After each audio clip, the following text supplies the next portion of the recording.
Bonjour.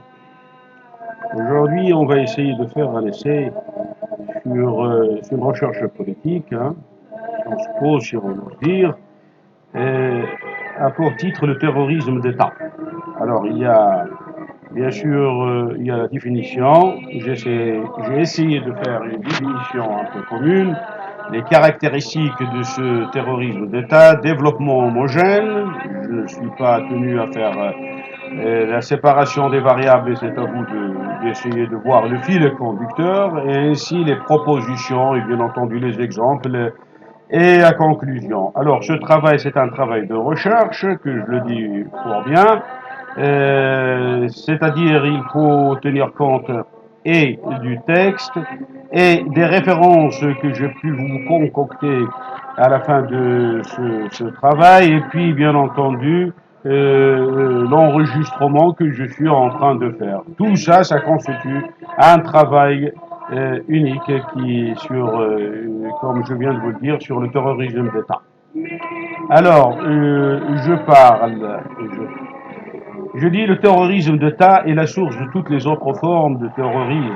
Vous savez combien de terrorisme il y en a, et chaque fois il y a quelque chose qui va mal, ou il y a des dégâts en matériel ou en humain, eh bien on parle du terrorisme. Mais d'où vient ce phénomène, à mon avis, et c'est ma thèse que je suis en train de développer ici, c'est le terrorisme d'État, c'est de l'État. Alors, selon l'ONU, l'Organisation des Nations Unies, bon, ils disent que toute action, bon, lorsque le but d'un tel acte est de forcer un gouvernement ou une organisation internationale à prendre une quelconque mesure ou à s'en abstenir. Donc, il faut ajouter le droit des mouvements de libération nationale. Il y en a tellement. Hein. Faut-il les inclure dans cette définition onusienne?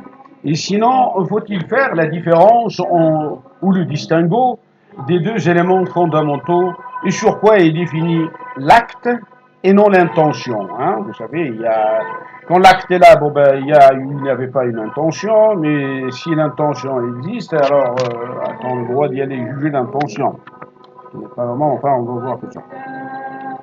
Alors, l'origine du terme terrorisme, c'est classique, tout ça, pour les Occidentaux, date de 1792, c'est-à-dire de la terreur de Robespierre en France, qui exécutait et torturait toute personne soupçonnée anti-révolution de 1789, et qui, il exerçait ça juste quelques années après la Révolution, et qui pratiquait l'adage de l'époque: si vous n'êtes pas pour la Révolution, vous êtes donc contre, qui était donc le dilemme de la Révolution française, utilisé par la suite jusqu'au XXe siècle, et par les Occidentaux, mais aussi et surtout par les pays colonisés, qui sont devenus par la suite des dictatures, et donc une application pure et simple de la dictature d'État, et de là à passer au terrorisme de l'État.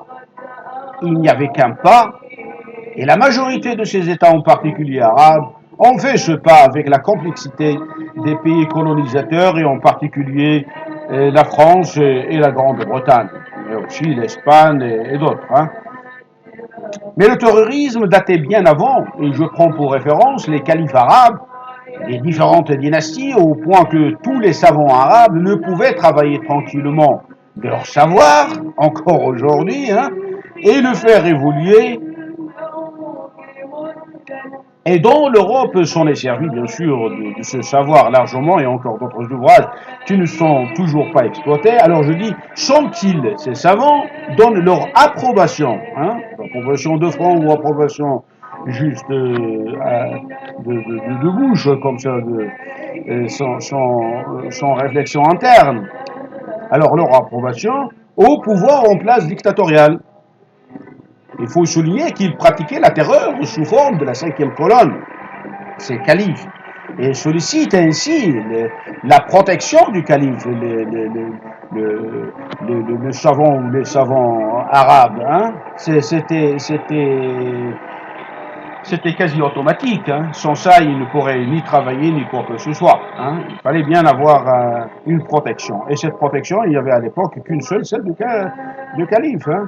Et donc, par voie, bon, bien sûr, Haroun Rachid, Mamoun et tout ce qu'on veut, l'histoire est riche en ces noms. Et donc, par voie de conséquence, la 5e colonne que le général Mola en Espagne a découvert en 1936 et qui était formée principalement, cette 5e colonne en Espagne, des riffeurs du Maroc, hein, de Nadour, de Hoshima, de Ceuta, hein, que le général Franco allait chercher lui-même, existait donc bel et bien chez les califes musulmans, des siècles avant le général Moula.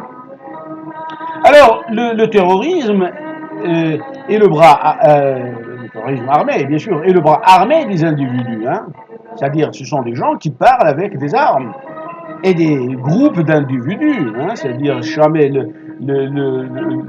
un acte terroriste est un acte isolé hein, d'une personne. C'est toujours, il y a des individus derrière. Il y en a celui qui fait, l'autre qui guette, et ainsi de suite. Hein. C'est un peu de chose près, comme ce qui existe aujourd'hui en ce qui concerne le vol chez les particuliers. Il y en a un qui brise la vitre, et l'autre qui rentre pour voir et détecter des objets, et l'autre qui est à la rue pour voir s'il n'y a pas, ils n'ont pas chez les soupçons des autres, et ainsi de suite. Donc il y a un ensemble d'individus. Ainsi existe-t-il un parallèle entre résistance, guérilla, combat pour la liberté. Hein, le combat pour la liberté, ça existe au moment d'indépendance, ça existe toujours aujourd'hui.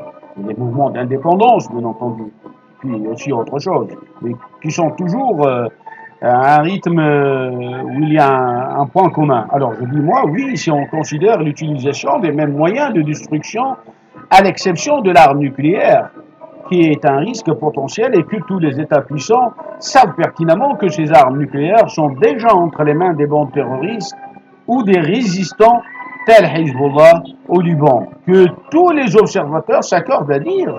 Hein, c'est une évidence. Bon, ben, il y a la main d'Iran, bon, à coup sûr, et ça existe. De la Corée du Nord, ça existe. Et même, on pourrait dire, de certains États dits démocratiques, bon, c'est un marché très obscur et très noir.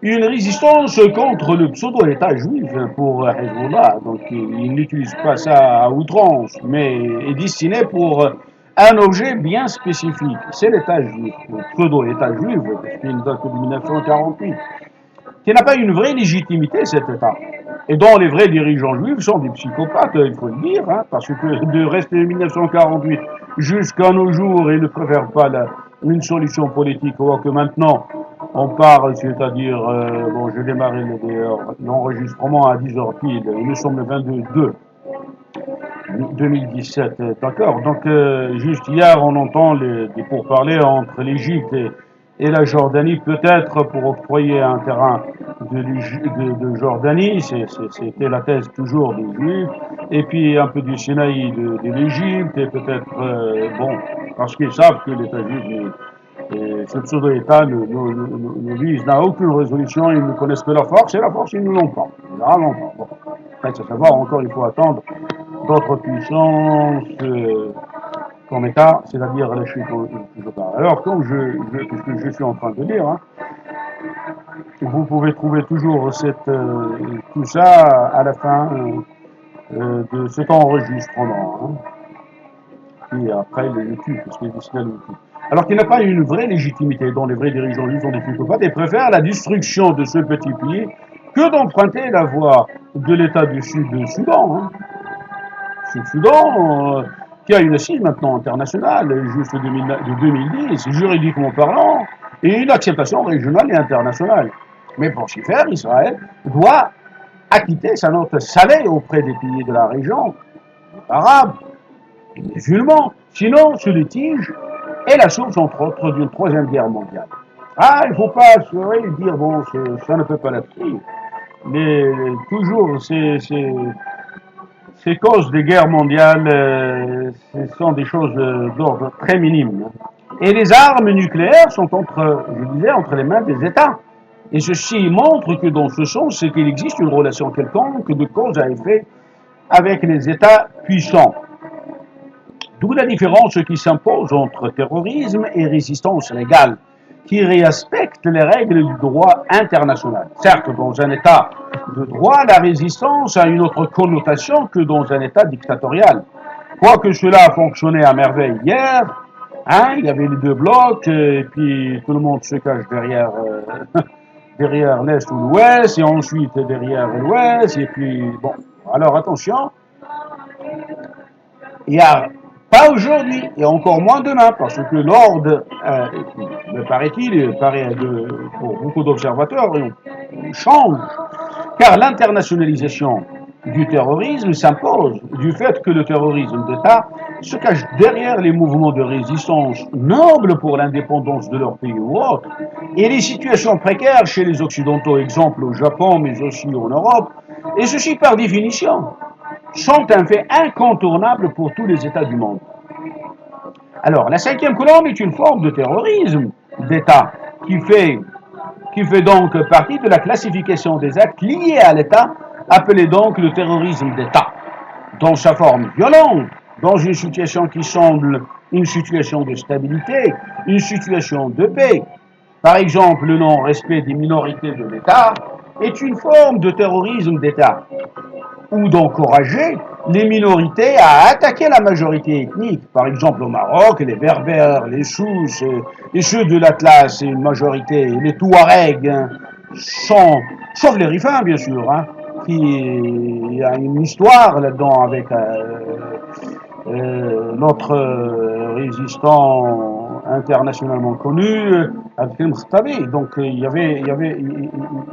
ce sont des gens qu'on peut mettre à côté. Ce sont des berbères, je ne dis pas non, mais ils ne sont pas dans cette ligne de conduite. Alors, attaque volontairement les Arabes, ces berbères, implicitement, hein, les épiciers, le commerce, tout hein, et même les mélanges à l'intérieur d'une habitation. Vous voyez toujours quelqu'un de berbère de cette nature qui emmerde les autres, hein, parce que c'est la main cachée, comme on dit, de l'État. Hein, ils mettent leurs mains partout. Comme ça, il suffit d'un petit cuchenette, et puis voilà, tout le monde est déstabilisé. Alors, du moment où l'État, par l'intermédiaire de la police, du régime, hein, parce qu'il y a une police qui respecte les droits de la police, enfin, l'éducation de police et tout ça, mais il y en a une police comme une armée qui sont pour le régime, hein, c'est-à-dire c'est ce qu'on appelle la police du régime. Ils protègent ces berbères. Hein, et même ils les encouragent, ils leur donnent même, ils fournissent des fiches sur les gens. Et comme ça, le travail est plus facile à faire. La mayonnaise est donc faite, comme on dit. Car soit la Constitution, d'une autre manière, c'est-à-dire de façon juridique, ne le stipule pas, soit elle stipule le respect des uns et des autres, des minorités et des majorités, mais non applicable par l'État. Dans un État dictatorial, la vraie Constitution est celle qui s'applique avec l'approbation implicite des États, ou plus précisément des régimes en place. Et donc la Constitution écrite est une marchandise destinée aux États dits démocratiques, par respect et surtout par peur des États puissants, parce que tout dérapage, tout dérive, eh bien, les pouvoirs en place se sont punis, tout simplement. L'ordre mondial imposé par les États puissants. Et qui dit terrorisme d'État dit son financement par l'État. Le financement du terrorisme est un chapitre pour plus tard. Hein. J'essaierai de le faire par la suite. C'est un long histoire, si j'ose dire, de 43 pages, 45. On verra par la suite. Alors, car le réel politique qui permet d'engager plus facilement des milliers de personnes du monde entier. Et donc, le financement vient en première cause d'engagement avec l'idéologie. Et toute idéologie religieuse sont trompeuses. Hein, c'est le financement qui vient avant l'engagement idéologique. Hein. C'est une évidence. Alors, toute idéologie religieuse, toutes les idées religieuses sont trompeuses. Par exemple, au Maroc, Algérie, et dans les 23 pays arabes, où la misère et la pauvreté sont le quotidien des millions de citoyens. Les citoyens deviennent des simples cobayes orientés vers le terrorisme et sont donc la chair à canon utilisée sciemment dans le terrorisme d'État. Et l'idéologie religieuse n'est qu'une fausse façade. Mais il faut faire le distinguo entre le financement des terroristes en période de paix, qui est en substance argent, et peut même être juste une considération de la personne psychologiquement parlant, comme ici au Maroc, pour un monsieur, on dira ah si flan, si bon, ou en Égypte, Yassid. Bon, c'est des considérations qui n'ont rien à voir, hein. Et donc le financement de ceux qui forment le gros bataillon de la 5e colonne se disperse de simples considérations psychologiques de cette nature à des services de l'État, à des rémunérations qui sont rares, ou dire une rémunération fonction d'un acte, et pas plus à la tâche effectuée. Hein?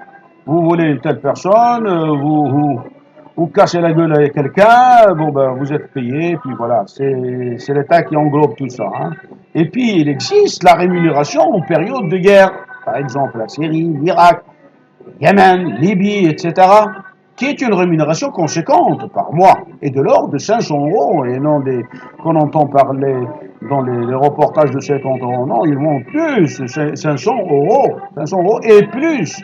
Ils sont logés et nourris. Et même des femmes pour distraction, appelées jihad nikah, qui veut dire littéralement jihad à la baise. Hein, comme ça, le djihadiste peut être content qu'il a enfanté, et voilà. Et donc, il est intéressant de savoir d'où vient cet argent.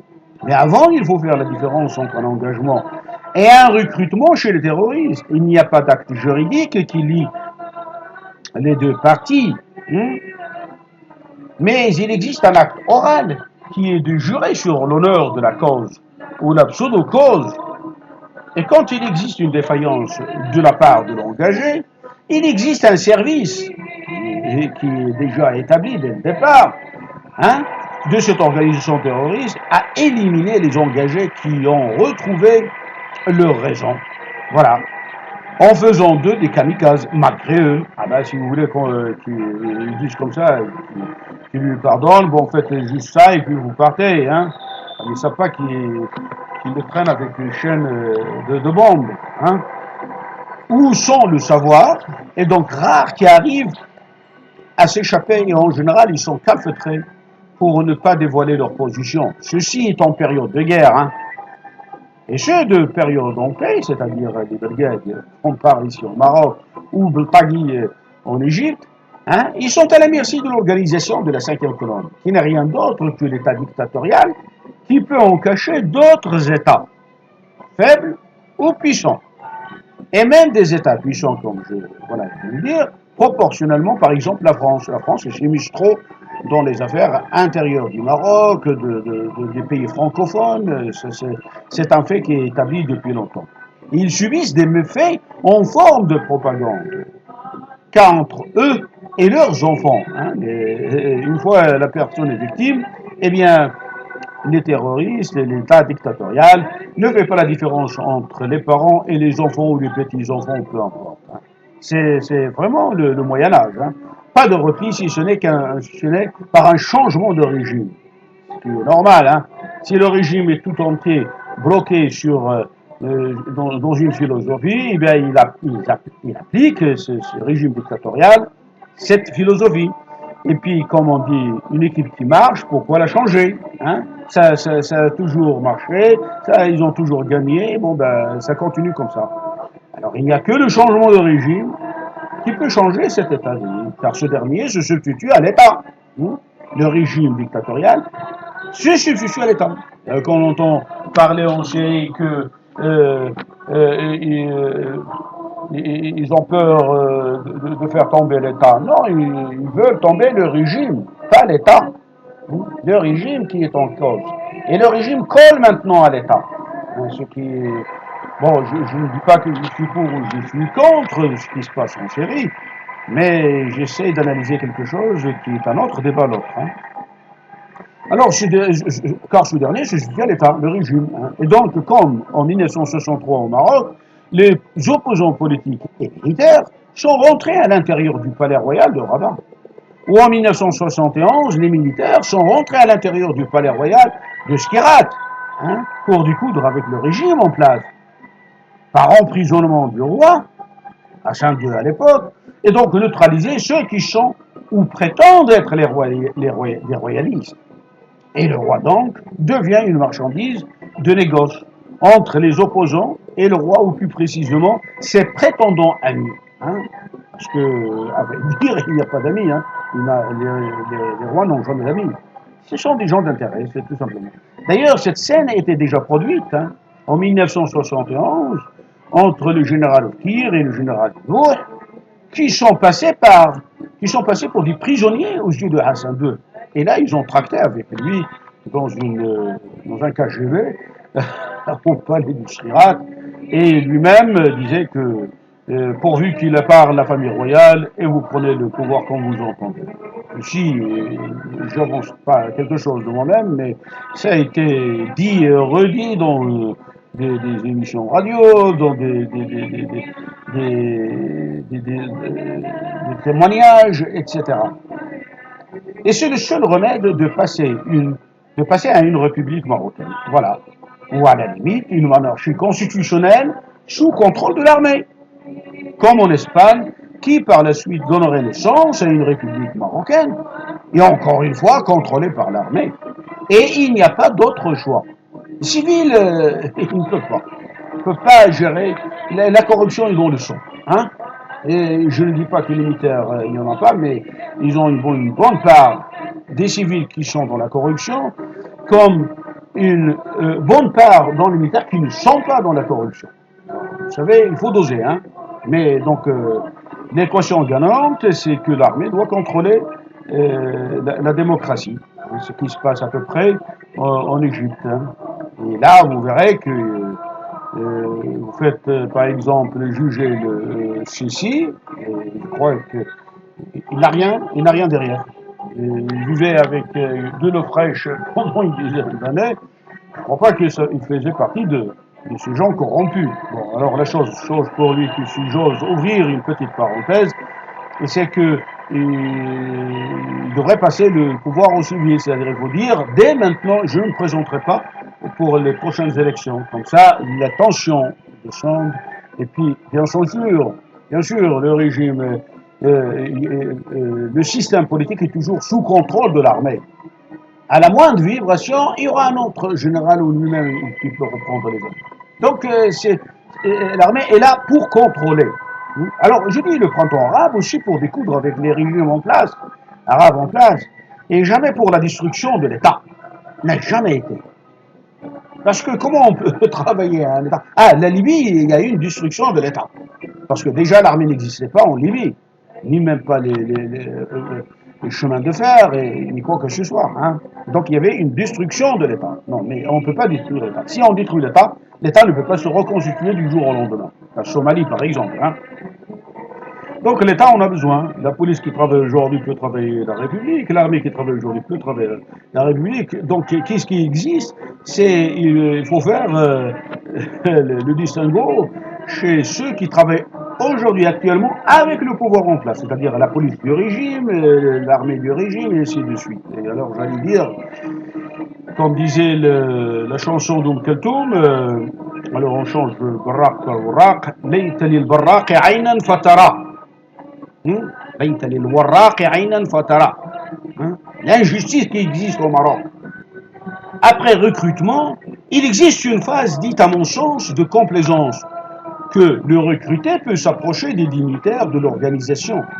Ainsi, la familiarisation avec les milieux terroristes, et de toucher le premier salaire, 500 € et plus, alors que la personne ne venait de rien du tout, des chômeurs seniors ou des chômeurs tout court, des États arabes et même occidentaux, et tous les avantages. Ensuite, il passe directement à la deuxième phase, c'est-à-dire on essaierait de les calmer dans une situation de confort. À la deuxième phase, dite phase d'accompagnement. Et enfin, la phase de responsabilité et de tracer, d'exécuter après approbation des actes terroristes. Ici, le recruté pour des raisons financières, j'ai bien dit, et non idéologiques, car c'est la correspondance fondamentale d'un dit recruté, face à l'état d'engagé. Il épouse donc à son tour la cause du terrorisme, ou supposé être une idéologie. Et en troisième phase, qui est rare, il peut mélanger une idéologie et un enrichissement personnel, et un commandement. Al-Baghdadi par exemple, et tout ça. Et cette phase est choisie par les États puissants. C'est eux qui choisissent cette tête de série, qui manipulent l'organisation de l'intérieur. Voilà, si vous prenez Baghdadi et vous arrivez à voir, eh bien, il vous dira que c'était les Américains qui l'ont mis en place, les Juifs d'Israël, les Français, ou peu importe.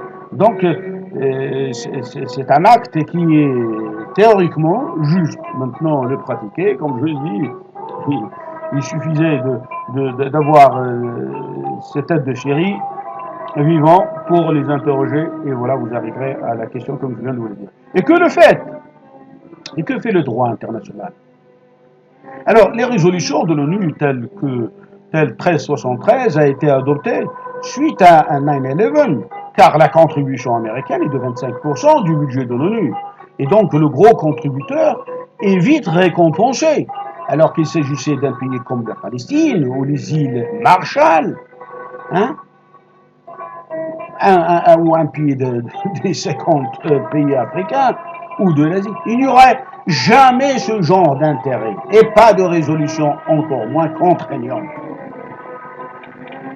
Alors, je dis, les différentes résolutions ne donnent pas de solution juridique complète au terrorisme. Ils donnent quelques voies, quelques accès, mais il n'y a pas quelque chose de quoi on est rassasié. Hein? Ce sont donc des résolutions qui ne traitent que des côtés, ou certains côtés juridiques, certes dit chez les terroristes, côtés marginaux. Et cela a pour cause la non-définition exacte du terrorisme pour sanctionner le fond du problème. Car la définition est mobile, évolutive et non statique. Donc, par voie de conséquence, la définition juridique n'est jamais exacte. Et il faut donc s'adapter ou essayer de trouver une définition large, qu'appelle-t-on donc une définition large. Et qui dit juridique, dit son application. Et on ne se contente pas de l'encre de l'écrit, il faut bien appliquer ça. Contre vent et marée, et qui dit aussi de laisser un terrain d'entente, dit un consensus contraignant à ce que le terrorisme ne pourrait plus être mijoté ou manipulé par les États. Et donc ce cas de figure, tout le monde, concepteur et terroriste sur le terrain, savent en quoi se tenir. Donc à la limite, si on peut prendre les choses sur un parallèle médical, c'est comme la grippe. La grippe, ça évolue et puis on ne la guérit jamais. Il y a toujours un coup de grippe, il faut se soigner. Bon, alors, seul en période de paix qu'on parle du vide juridique et du rôle de la police et de la relation qui devrait exister entre la police et la justice. Mais ce qui nous intéresse ici, entre autres, le rôle de la police en période de guerre et de l'armée face à une armée terroriste invisible. Donc, en cette période, le côté juridique n'a plus d'influence, mais il existe une sorte de droit qui ressemble beaucoup au droit coutumier, dit à mon sens droit d'approche, à la seule différence. Est-ce que ce droit évolue très vite par rapport au droit coutumier, et que ce droit, je dis, évolue très vite par rapport au droit coutumier, et donc une adaptation plus rapide. Et donc, comme toute guerre, le commandement suprême est celui de l'armée sur la police, et comme la police travaille autrement, il faut qu'il existe un pont entre les deux institutions, et donc un contrôle aussi sur les affaires policières, car le terrorisme joue sur ce pont, et la police seule ne peut rien, et l'armée seule ne peut rien non plus. Et donc, on peut ajouter cette dimension pour la période de paix, s'il existe un État démocratique qui a pour charge, entre autres, la protection des citoyens. Comment donc épargner les droits fondamentaux sur les droits de l'homme et le respect des individus et des libertés publiques, des sentences contre les actes terroristes? Et comment distinguer un acte terroriste pur et gratuit d'un acte, d'une cause considérée, considérée juste internationalement. Et enfin, comment empêcher la dérive de cette dernière, hein, c'est-à-dire cette cause qui est juste, par exemple l'indépendance d'un État ou l'indépendance du régime dictatorial en place, hein, empêche la dérive de cette dernière vers un terrorisme pur, comme le printemps arabe s'est dérivé et s'est dévié d'un coup en Syrie comme en Libye. Hein. On a voulu se débarrasser des régimes en place, eh bien, les choses sont passées autres et sont dans un état où le terrorisme règne. Peut-on parler alors encore d'un droit d'exception? En période de paix, il faut distinguer les États qui s'engagent dans ces actes, dans des actes terroristes, à l'extérieur de leur territoire, implicitement et explicitement, et d'autres qui ne s'engagent pas, mais font s'ouvrir leurs citoyens sous leur cinquième colonne. Et donc, ils font de leurs citoyens des futurs terroristes, car psychologiquement parlant, la société se robotise, hein, avec bien des robots, sous les effets de la cinquième colonne. Il leur manque à la cinquième colonne juste un manuel écrit distribué à 30 millions, à 50 millions d'habitants. Attention, si vous voulez faire ci, il faut faire ça. Attention, celui-là, on ne le fait pas, on ne dit pas, on ne fait pas, on ne... Bon, ben, ce n'est plus une liberté, c'est... Ben oui, parce que ces États qui sont derrière la cinquième colonne, eh bien, ils se régalent, comme on dit, ils se régalent. Faut-il généraliser les mesures contre le terrorisme? Le TPI, le tribunal pénal international, ne peut être activé qu'en période de paix. En période de guerre, il n'y a même pas de construction, il n'y a rien, tout est en ruine. Alors, je dis la lutte contre le terrorisme aux USA, aux United States America, en Europe aussi et par ailleurs, sont des mesures adaptées au pays. Par exemple, si vous prenez l'Europe, ben, il tient compte de beaucoup de choses, entre autres, pas la sentence capitale. Aux États-Unis, il existe la sentence capitale. Et ils sont tous les deux des États qu'on dit démocratiques. Hein. Alors, mais pas universelles, c'est-à-dire ces mesures, hein, à tous les pays du monde, intrinsèques. Donc, comme ils ne sont pas intrinsèques, ils ne sont adaptés qu'à des États plus particulièrement. Une chose, une infraction terroriste commise dans un endroit a une pénalité, une sanction qui se diffère que s'il a été commis ailleurs. En Europe, donc c'est-à-dire le droit n'est pas commun. En Europe, il y a nécessité de tenir compte des droits fondamentaux. Dans les pays dits du tiers-monde, par exemple le Maroc, l'Algérie, etc., les 23 pays arabes, il n'y a rien à respecter. C'est la dictature. Voilà. Et le roi de Jordanie, ils ont exécuté leur pilote de chasse, eh bien, il n'a même pas cherché à savoir, il était allé chercher en prison comme il cherche les moutons, hop, il a exécuté 2 autres, au lieu de chercher par les deux d'où ça venait le crime et où sont les Daesh et tout ça. Donc ils font ce qu'ils veulent. Le roi, le président, bon ben, c'est la main longue. Et nous sommes, on la gueule du loup. Alors le principal problème pour définir d'abord le terrorisme est non pas de classer les définitions comme Schmitt et Jongman ont fait dans les années 80, mais d'essayer de trouver l'élément évolutif de la définition du terrorisme. Et pour cela, il faut remonter très loin dans le temps pour déterminer les points communs qui évoluent avec le temps et de les saisir. L'État peut être ce point commun, et il est ce point commun. L'État a toujours existé sous une forme ou une autre, car si à chaque fois on ajoute une définition, c'est que la définition n'est toujours pas saisie. Je prends pour exemple la peine capitale est définie pour tout crime majeur et donc fait correspondre à la peine capitale. Une correspondance. Et la société européenne a évolué vers une prison à vie. Donc, une évolution juridique Hein? Donc il existe une définition évolutive, fonction de temps et de la société. Dans les années 50, il y avait la peine capitale. Aux années 80 et jusqu'à maintenant, eh bien, il n'y a plus de peine capitale, il y a la prison. Donc il y a une évolution. Cette définition même évolue avec le temps. Et peut-être revenir à l'état de la peine capitale, c'est ce que réclame Marine Le Pen, peut-être serait à l'utiliser. Oui, c'est fonction de l'évolution mentale des politiques et rien d'autre. La société, non, évolue d'elle-même. Autre chose me semble importante est que le terrorisme n'est lié ni aux religions ni aux politiques, mais à l'état psychologique de l'individu, fonction de sa pauvreté, de sa misère intellectuelle surtout, mais peut aussi être lié à l'opulence individuelle ou à l'exercice des fonctions d'État. Hein, ils sont dans toutes les articulations de l'État. Donc, ils font bouger le robot État comme ils entendent. C'est ces personnes qui y travaillent, hein, des hauts fonctionnaires, des politiques qui sont dans l'exécutif, et ainsi de suite. Et donc un travail qui n'est pas comme tout autre. Hein, il a des répercussions. Si un haut fonctionnaire fait bouger un circulaire, bien, on a pour un temps. Hein.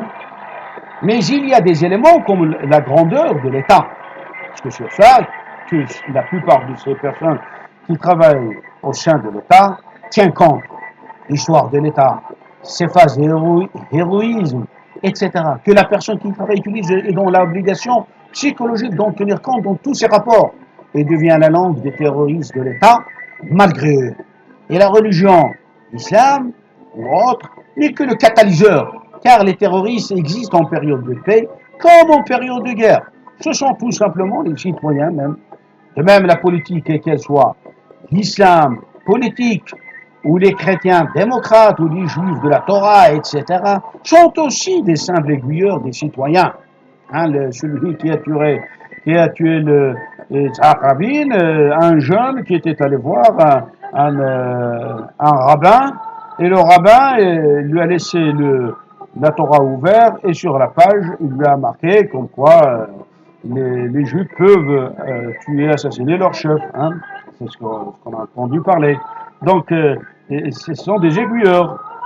Alors, au nom de la religion, bien sûr, quand les communistes utilisaient les citoyens en se substituant aux classes des pauvres, des démunis, et pour atteindre leurs objectifs politiques, bien entendu, qui se diffèrent largement de leur idéologie, marxiste ou léniniste ou tout ce qu'on veut, ce sont les simples citoyens qui commettaient des actes terroristes, et non le parti en tant que tel.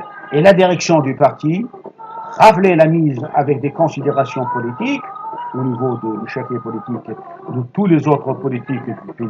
Et ils sont arrivés à manipuler les centrales syndicales et même des gouvernements, etc., etc., à la phrase que je viens de citer, et à un maire communiste qui a imposé l'interdiction de la... comment s'appelle déjà là l'habillement féminin la burqa, voilà, la burqa, hein. Eh bien, c'était un communiste. C'était un communiste. Pourquoi? Bon, ben, parce que il n'est plus communiste. Il est devenu un quelqu'un comme les autres. D'accord? Donc, dans ce cas de figure, et donc quand Robinson liait le terrorisme à la religion ou aux politiques, est une vue partielle du problème de la définition même. Alors, la définition de Wilkinson est incomplète, mais contient en elle un élément essentiel, celui de la peur, qui change radicalement les comportements. D'abord des individus, des groupes politiques, car en général, le chemin le plus court pour un changement de mentalité sur une chose publique comme sur d'autres est la force des choses. À force de forger, on devient forgeron. Hein, c'est ce que disait aussi Goebbels, à force de dire que les juifs sont mal, les communistes sont mal, les roms sont mal, eh bien, le citoyen ordinaire croit bien effectivement ils sont mal. Hein. Et puis, quand vous êtes ici, par exemple au Maroc, ah ben, il n'y a pas de fumée sans feu. Hein. Voyez ici, ils font des fumées sans feu, ce sont des cons. Entre les guillemets. Hein. La propagande, par exemple, voilà, mais aussi la force dans toutes ses formes Le dilemme est clair pour tout citoyen, et quel que soit son niveau intellectuel. La chose publique persiste jusqu'au nouvel ordre. Alors la définition de Schmitt est aussi proche d'une vérité en précisant que les acteurs sont étatiques, car dans un sens, c'est comme je suis en train de le définir, il n'y a que ceux qui sont dans les institutions de l'État qui peuvent commettre des actes abominables, par exemple la police, l'armée, etc., la douane, et tout ce qu'on veut. Mais surtout ceux qui sont liés aux politiques, qui sont ou étaient aux affaires de l'État. Donc des acteurs étatiques, ils savent qu'est-ce que c'est que l'État et quand l'État réagit et quand l'État ne réagit pas. Quand l'État met ça en négligence et quand il ne le met pas. Donc ils ont cet espace de vision et dans lequel eux, ils travaillent leur terrorisme. J'ajoute que le terroriste est très contrôlé par sa source et donc il n'est qu'un simple pion dans l'échiquier politique. Et pour exemple, les kamikazes japonais pendant la Seconde Guerre mondiale, ou aujourd'hui en Irak, et les assassins de Kennedy, dont la cour de l'époque n'a pas pu trouver un seul témoin potentiel à charge, présent au moment des faits, soit dans n'importe quel entourage présidentiel, ou dans des mafias de l'époque, ou dans les institutions de l'État américain, complices du meurtre de Kennedy, mais aussi du 9/11, parce qu'il ne faut pas croire que 9/11 est venu du Mars ou de la Lune, non, c'est toujours leur système de sécurité. Il n'est pas faillible, c'est eux qui ont fait apparemment, selon les observateurs, moi je ne dis pas, j'essaie d'analyser tout simplement. Autre chose nécessaire et qui semble être contraire à tout intellectuel qui veut répertorier l'individu terroriste en analysant son groupe derrière, il faut dire dans la plupart des cas inconnus, sont inconnus, c'est avant l'acte et encore plus après l'acte. Ils sont dispersés comme le cas de Kennedy, dont la biographie est impossible à établir. Et même après, si la politique qui est aux affaires, le politique qui est aux affaires de l'État ne veut pas ou ne peut pas donner suite. Johnson, par exemple, si son frère n'a pas été assassiné aussi en 68, Robert, eh bien, il saurait établir la vérité sur son frère Kennedy. Mais c'est Johnson qui a balayé d'un main et il ne voulait pas, ou il ne pouvait pas, on ne sait pas. Et donc les enquêtes sont discontinues parce que du moment que l'ordre vient du sommet, personne ne peut se dérober de la question. Avant, il n'y a pas de moyen à faire cette bibliographie des membres du groupe. En général, et pour être juste, les cellules terroristes dans les partis ou les mouvements politiques sont invisibles à l'œil nu. Comme les spy caméras, on ne voit pas où ils sont. À moins s'il faut scanner tous les citoyens. Une mission donc impossible. Et que le Maroc s'engage, parce que ce sont des fous aliénés, s'engage comme un fou aliéné dans cette voie à scanner les citoyens, à faire des spy caméras partout, chez ceux qui habitent les immeubles comme chez ceux qui habitent les bidonvilles. Ils croyaient tenir la main. C'est pas vrai, c'est pas possible ça. C'est la foutaise. Des spy caméras chez les citoyens à de remplir l'espace visuel, par exemple, des dissidents politiques et des militaires politiques, parce qu'il y a des militaires qui sont politiques. Et comme ça, et les victimes, qui sont les citoyens tout simplement, sont, on dirait qu'ils sont parachutés, voilà. Et par-dessus tout, ils exportent dans les différents pays faibles. C'est le Maroc qui fait avec avec Bénin ou Togo, je ne sais pas, je ne sais pas quel État africain, mais il fait ça aussi avec les autres États. Par exemple, avec le Gabon, il le fait très bien. Toute la sécurité de Ali Bongo, ce sont les Marocains. De l'Émirat arabe, ce sont les Marocains. Alors, à quoi ça sert? Donc, il exporte dans les différents pays faibles pour renforcer les dictatures partout dans le monde. Il y en a qui cherchent la démocratie, ici ils cherchent la dictature. Néanmoins, étudier ou essayer de donner une définition du terrorisme à partir de la cible, les victimes entre autres, semble être un chemin de combattant et secondaire qui n'est pas l'objet de cette étude, car il faut définir qui est une anticipation du mouvement terroriste de ce que peut être le terrorisme, et donc d'épargner les victimes. Voilà à quoi ça sert à la définition. C'est d'épargner les victimes. Peut-on parler du terrorisme comme une tactique, ou une stratégie, ou encore une vision? Peut-on considérer que tout acte violent est un acte terroriste? C'est-à-dire la relation équivoque, puisque le terrorisme est un acte violent, en bien ou en personne. Car les textes juridiques traitent l'infraction en tant que telle est spécifique et donc plus générale. Aussi peut-on dire que les actes terroristes trouvent leur terrain propice chez les démunis, les faibles, les sans-protection. Alors comme pour Wilkinson, les Arabes s'approchent aussi d'une définition, puisque eux aussi insistent sur la peur, semer. Alors ils disent, semer la terreur parmi les citoyens ou à les effrayer en mettant en danger leur vie. Voilà. Car ces Arabes savent de quoi ils parlent. Vous lisez ça, ils savent de quoi ils parlent. C'est la 5e colonne qui existe chez eux, dans les 23 pays arabes. Ils savent comment ils manipulent, ils savent ce qu'ils font.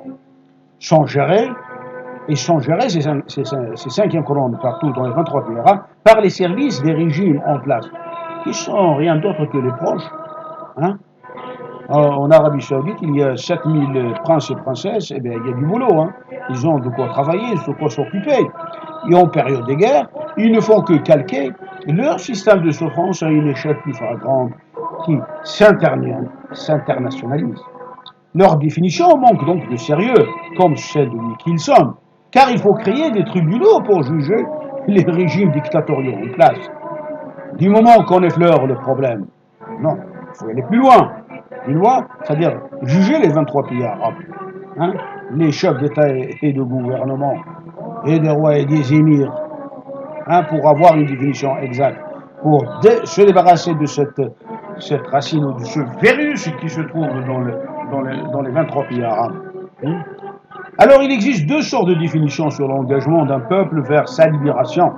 Soit petit a, une libération d'un pays extérieur ou d'un colonisateur. Il y a une force, hop, on libère. D'accord? Petit b, vers une libération d'un régime ou d'un système dictatorial. Alors, c'est-à-dire, soit l'État est parfaitement colonisé, colonisé d'une manière ou d'une autre. Il faut décoloniser. Et donc, il peut exister dans le peuple, c'est-à-dire chez le peuple, des divergences. Mais le but principal, c'est décoloniser le pays d'abord. Et petit b, alors le pays est déjà indépendant, pseudo-indépendant, mais il existe ceux qui sont au pouvoir qui traitent les autres de cobayes. Il n'y a pas de place pour le peuple. Il y a le système pyramidal. C'est ce régime qui est dictatorial. Alors il faut se libérer de ce régime qui est dictatorial. Alors on le fait comme à l'état actuel des choses, soit par un coup d'état militaire, ou des actes de sabotage par tout un peuple démuni, et le printemps arabe, tel le printemps arabe qui court toujours sous plusieurs formes. Attention, ici je suis en train d'analyser, je ne demande pas saboter quoi que ce soit. Alors la sécurité internationale est-elle menacée par le fait de l'appui des États aux actes terroristes? Oui, il l'est. Un acte terroriste n'est jamais un acte isolé, d'un individu isolé, mais toujours lié à un groupe qui, par chaînon, est l'État, c'est l'État, ou tout de moins ceux qui sont dans les affaires de l'État. Pour un exemple léger, un groupe terroriste fait exploser un pont, l'État en construit un autre, et c'est l'État qui était derrière cette explosion, pour construire un autre qui dessert un point actif pour l'État, pour ce régime en place, pour un tel politique de cet État. Voilà, c'est-à-dire, c'est cette main cachée. Alors, comment la définir et comment enquêter? Une simple enquête policière ne suffit pas. Alors, définir les actes terroristes en droit pénal est une obligation nécessaire, mais non suffisante. Le droit dans les 28 États ne fait pas mention de la terreur psychologique que les citoyens ordinaires et les immigrés subissent de la part de l'État. Et cette terreur engendre les actes terroristes en biens et en personnes. L'article européen 421.2.1 permet à toute personne d'exercer la délation. C'est la poursuite judiciaire. Entendons-nous bien sur cette question, hein, c'est la poursuite judiciaire.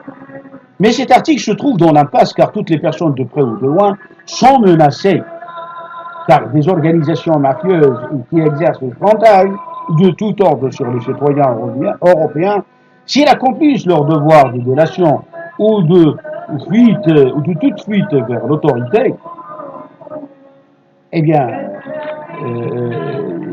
ils s'exposent à des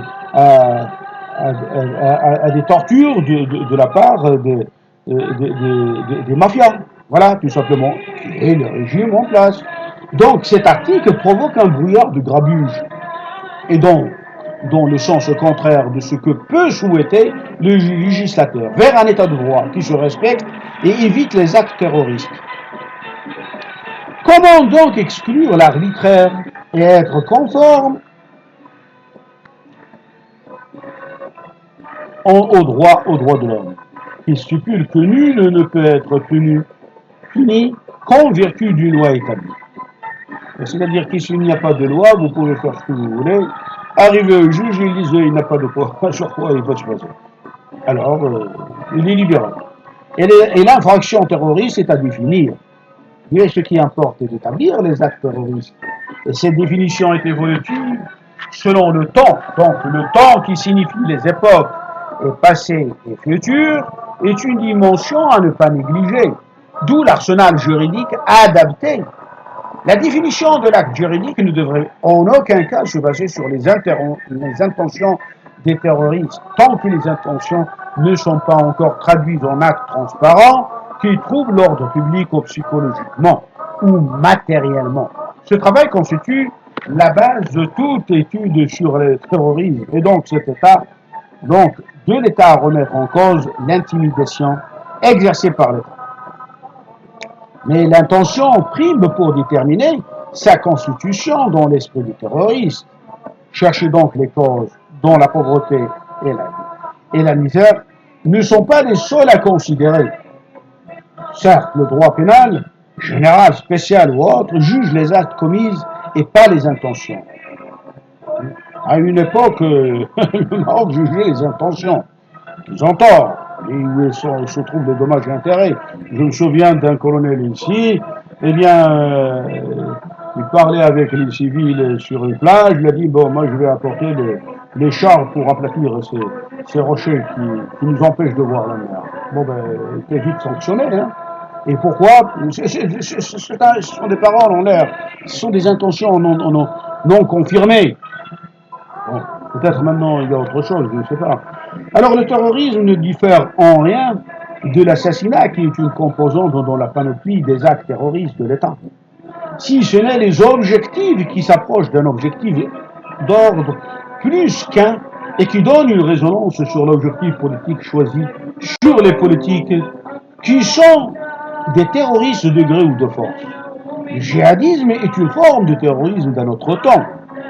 Aujourd'hui, ceux qui sont derrière n'ont rien à voir avec l'islam, ni d'autrefois ni d'aujourd'hui, et puis l'islam il est le même depuis 1400 ans, depuis plus de 1400 ans, 436, je ne sais pas quoi, hein, et il n'a subi jamais de révolution intérieure pour faire évoluer cet islam, bien que l'islam dit « Islam shura bainakum », il n'utilise jamais cet acte parce que personne n'ose s'en mêler. Et donc peuvent être des sionistes. Par exemple, l'État en France, il y a la séparation des pouvoirs de l'Église et de l'État, hein, en Allemagne et dans d'autres pays. Donc avec l'islam. Et donc peuvent être des sionistes et qui ont un objectif politique, ne serait-ce le showing, c'est-à-dire montrer, et en mal d'un islam, ce que j'appelle l'implosion de l'islam. Et pour conséquence,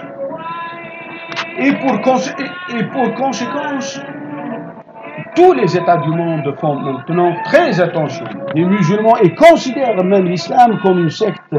Angola ou encore Trump, par exemple, a interdit l'islam aux musulmans. Hein? Et cela va se faire progressivement.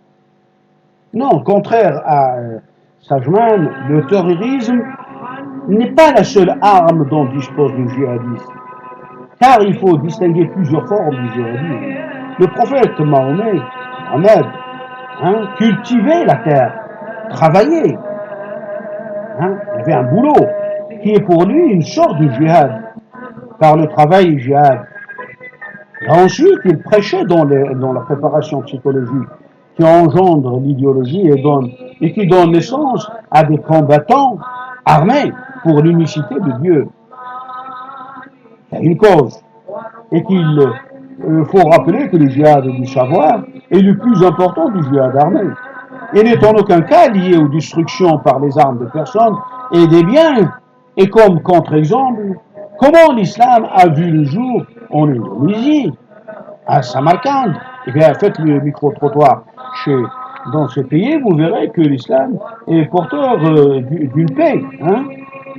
Donc, contre les États puissants d'aujourd'hui, il n'y a pas de différence qu'auparavant. Mais il faut dire, la situation de répression choisie par les politiques et donc par le législateur et par l'exécutif ne donne aucun répit pour les diminuer psychologiquement parlant. Et les desseins des sionistes, des chrétiens qui font aussi cause commune avec des psychopathes juifs.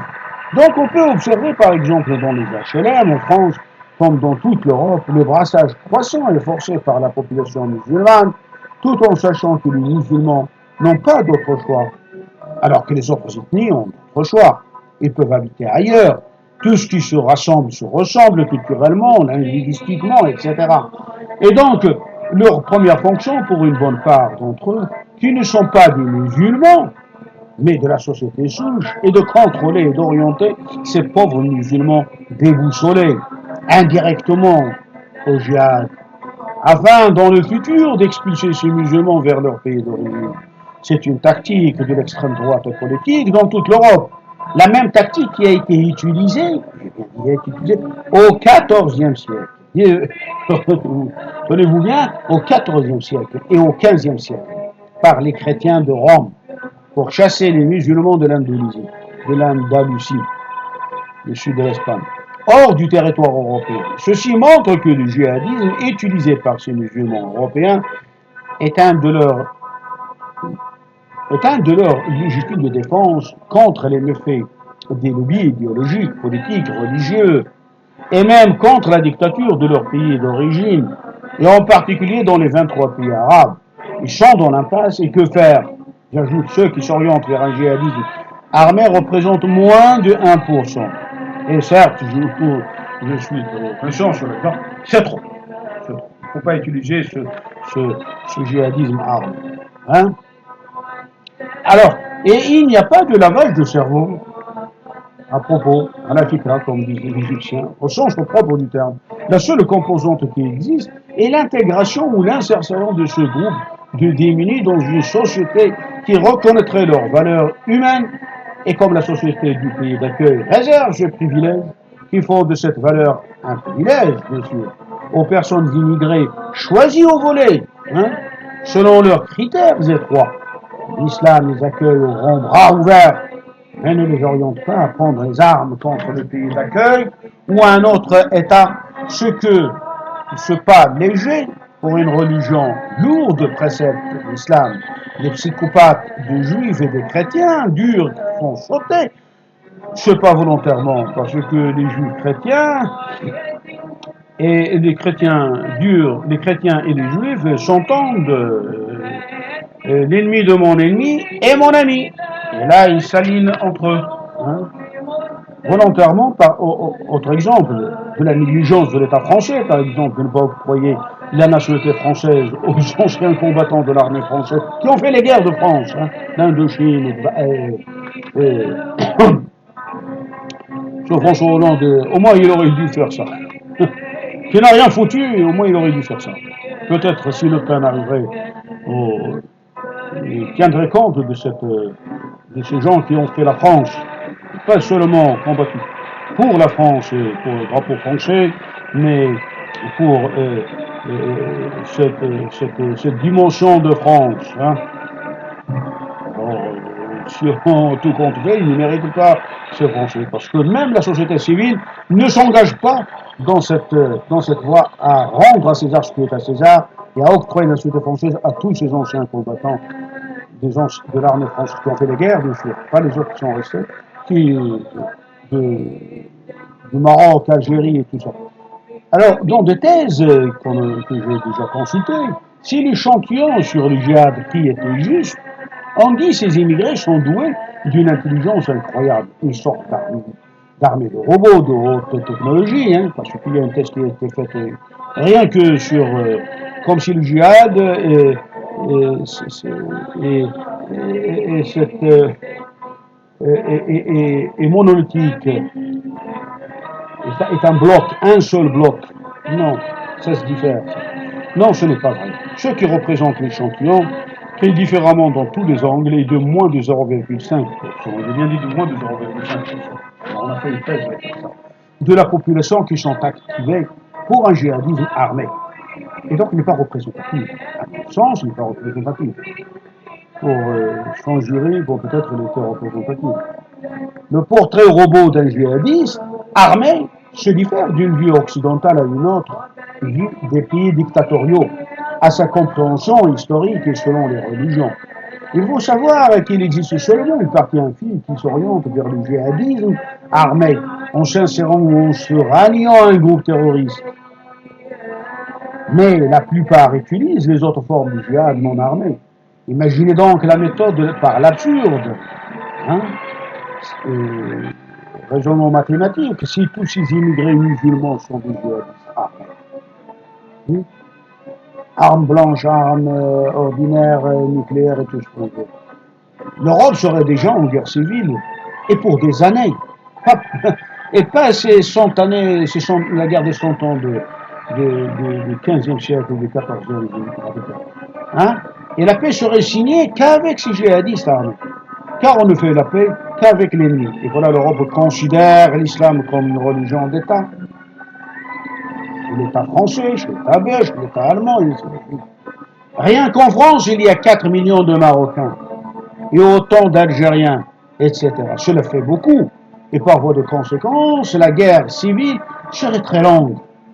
Donc, le cas d'extrapoler d'un petit sondage les effets négatifs pour les pays d'accueil européens est inexact. Même constat pour les Américains, et on compte rien que les sans-papiers, 11 millions. Hein. Alors n'en parlons pas qui sont avec des papiers qui ne sont pas encore naturalisés américains, et ainsi de suite. Oui, le président Trump se trompe. Ça rime, mais largement. À moins s'il s'agit d'une politique implicite, comme je disais plus haut sur le pont, à reconstruire pour favoriser ou aider d'autres politiques. Et c'est l'adage qu'on ne fait pas une omelette sans casser d'œufs. Alors l'œuf, c'est bien sûr sur le dos des musulmans. Hein. Si cette fois-ci l'article 2 de la Convention de la Haye de 1907 suppose l'existence des États avec le terrorisme conçu, il faut chercher au préalable les États qui se cachent derrière. Le terrorisme et les actes de violence, une tâche loin d'être simple. Et donc il fallait une autre convention des années 2000 qui avait mis à jour celle de 1907, celle supposée un travail d'acharnement, car l'enjeu est justement dans l'invisibilité des États qui sont derrière, ils se scindent en deux parties. Ceux qui sont visibles, par exemple, autrefois, la Libye, la Syrie, etc. Et ceux qui sont invisibles, les USA, hein, les Américains ou la France.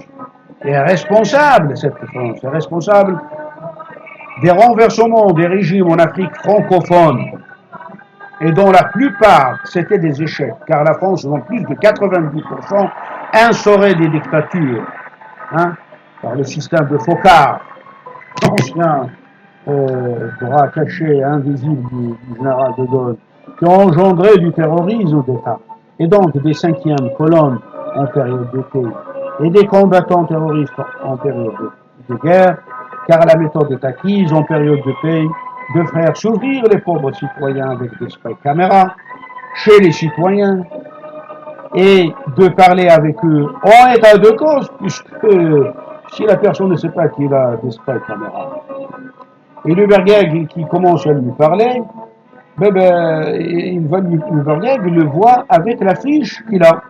Hein, je t'ai vu par les spray caméras, comment tu parles, comment tu discutes, comment tu manges, comment tu raisonnes, comment tu fais tout. Hein. Alors il va lui parler dans cette ligne directrice. Ah, vous allez dire, ces gens-là, ils sont quelque chose. Hein. Mais non, ils sont des Bergeg. C'est tout simplement, ils sont des idiots, ignorants et même heureux. Alors, je dis chez les citoyens, et puis ça passe d'une étape. Donc, si maintenant, si la victime est croyant, eh bien, il va croire que ce sont des satans, ce sont des démons, hein, ce sont toutes sortes des saints, hein. Et ce sont, comme je vous dis, il faut détruire la cinquième colonne. Parce que, ou l'orienter vers autre chose, parce que ça, c'est pas normal, hein. Le pays n'avance pas, tout simplement. N'évolue pas. Donc, d'un degré de liberté réduite. Les citoyens n'ont plus le droit d'être libres de parole, ou de mentir, ou de faire quoi que ce soit. Donc, bien sûr, tout en respectant l'ordre public, ou par croyance de la manipulée. Et donc, en période de guerre, poser des bombes dans des endroits non attendus par les services de sécurité est un jeu d'enfant pour les brigades. Et ils ont tout le temps travaillé comme ça. Et ben, quand ils installent les spy caméras, c'est comme ils installent des bombes. Hein, ça fait partie. Voilà. Alors, je dis qu'ils sont les véritables terroristes. Il y a des périodes de paix qui se transforment. Après, en période de guerre. En Irak, les guerres sont ceux de l'ancien régime de Saddam, et pas seulement, qui était le seul à les neutraliser. C'est pour cette raison, l'élimination d'un dictateur ne résout en rien le problème. Mais il faut, par son intermédiaire, neutraliser ses partisans. Hein, on parle de neutraliser ses partisans. Neutraliser vos partisans de sa cinquième colonne. D'un autre côté, si le colonel Boumedienne en Algérie avait éliminé Ben Bella en 1966, il aurait plongé le pays automatiquement dans le chaos. Donc pour les nouveaux pouvoirs, coup d'état militaire de tenir compte de cette variable. Il faut remarquer, il existe des exceptions qui confirment la règle. Le cas de Tsar en Syrie, en Russie en 1917. Hein, il a été éliminé par des psychopathes, des juifs et tout ça. Hein, sans rien n'a changé au nouveau régime d'État. Et les généraux qui étaient des régimes pro-tsar, qui les a tous neutralisés comme ceux de l'Iran, du Shah, ils ont fui aussi avec leur chef, avec leur roi, avec leur tsar. Hein, en Europe, en France en particulier, ils sont devenus des simples chauffeurs de taxi. Ils ne pouvaient rien faire. Ils ne servaient même pas de force à neutraliser le nouveau système. Ou sous d'autres formes, le roi d'Égypte en 1952. Hein, il était parti pour une balade d'Alexandrie. Donc, les militaires, ils ont joué sur cette carte. Et il y avait un coup d'État, dans un deuxième coup d'État de Nasser sur le général, Nasser sur le général Naguib. En quoi diffère le droit national du droit international en matière de terrorisme? Rien. La discussion est sur les personnes qui agissent au nom de l'État, et donc un engagement de l'État. Les Milosevic, les dirigeants nazis, les dictateurs arabes des 23 pays arabes, les sionistes juifs qui ont donné naissance à un pseudo-État, et réagissent au nom de ce pseudo-État qui ne date que de 1948, à la différence du Soudan qui date de 1910, de 2010, mais ils n'utilisent pas leur État, qui est établi avec le consentement de tous les membres de l'ONU à des fins terroristes. Tout de moins, pas pour l'instant, il ne serait pas par la suite, vu tout à construire, sont tous des acteurs politiques effrayants, dont la peur, la terreur, le sauvagisme, si j'ose dire, sont leurs leitmotivs. De quoi se nourrissent, dit philosophiquement, les forces humaines On dit euh, maréchal Sissi, force du mal. Hein. Alors, de quoi il se nourrissent?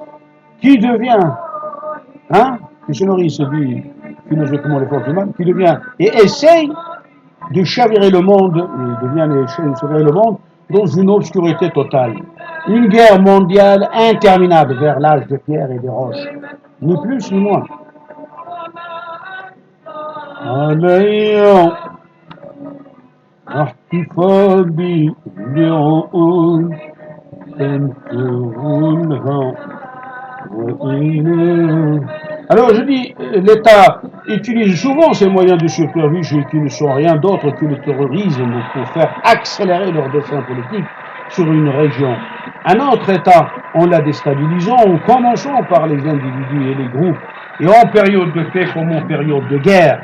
Donc depuis des lustres, mais il faut remarquer au grand jour du XXe siècle, et grâce à la presse, bien entendu, hein, cette croix qui fait tout transmettre sans analyser avec des niveaux intellectuels très bas des terroristes, de ces journalistes, j'appelle moi, ce sont des terroristes, hein. Il n'y a pas de niveau, rien. J'ai vu dans la presse égyptienne, dans la presse libanaise, dans la presse des 23 pays arabes, ils sont là pour encourager le terrorisme, ni plus ni moins.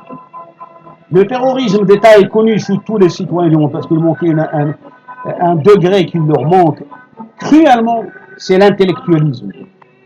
Ils croient, eux ils ont un salaire, ils peuvent foutre la merde sur les plateaux. J'ai vu même dans la presse européenne, en Allemagne, en France, en France encore plus.